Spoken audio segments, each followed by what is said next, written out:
নমস্কাৰ এমজিৰ অন্য এটা ভিডিঅ'লৈ আপোনালোক সকলোকে স্বাগতম জনাইছো। হায়াৰ ছেকেণ্ডাৰী ৰিজাল্ট সন্দৰ্ভত মুখ্যমন্ত্ৰী ডক্টৰ হিমন্ত বিশ্ব শৰ্মাই কিছু সময় পূৰ্বে মুখ খুলিছে। আজি মুখ্যমন্ত্ৰী ডক্টৰ হিমন্ত বিশ্ব শৰ্মাই হায়াৰ ছেকেণ্ডাৰী ৰিজাল্ট সন্দৰ্ভত কেইবাটাও ডাঙৰ মন্তব্য কৰিছে। কেতিয়া ঘোষণা কৰা হ'ব হায়াৰ ছেকেণ্ডাৰী ফলাফল?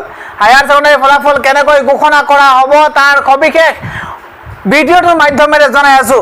এইচএছৰ ফলাফলৰ সন্দৰ্ভত কি কৈছে মুখ্যমন্ত্ৰী ডক্টৰ হিমন্ত বিশ্ব শৰ্মাই?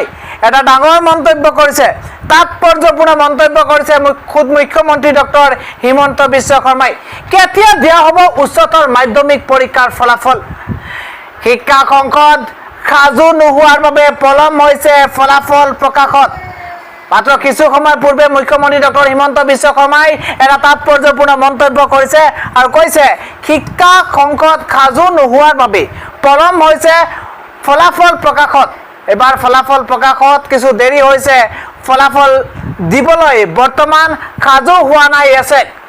Assam higher secondary education council এতিয়ালৈকে ফলাফল দিবলৈ প্ৰস্তুত হোৱা নাই, সাজু হোৱা নাই। ফলাফল সাজু হোৱাৰ 24 ঘণ্টাৰ পাছতেই এছএকে প্ৰকাশ কৰিব ফলাফল।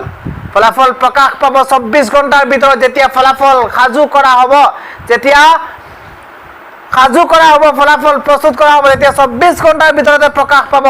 মুখ্যমন্ত্ৰীয়ে এটা ডাঙৰ মন্তব্য কৰিছে, মাধ্যমিক শিক্ষা সংসদক বেছি হেঁচা দিয়াৰ প্ৰয়োজন নাই।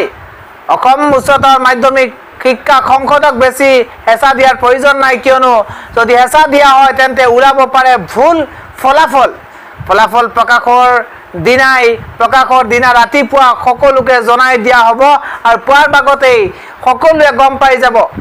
পুৱাৰ ভাগতে অফিচিয়েল নটিফিকেশ্যন আহিব আৰু লগে লগেই 24 ঘণ্টাৰ ভিতৰত ৰিজাল্ট প্ৰকাশ পাব বুলি মন্তব্য কৰিছে মুখ্যমন্ত্ৰীয়ে।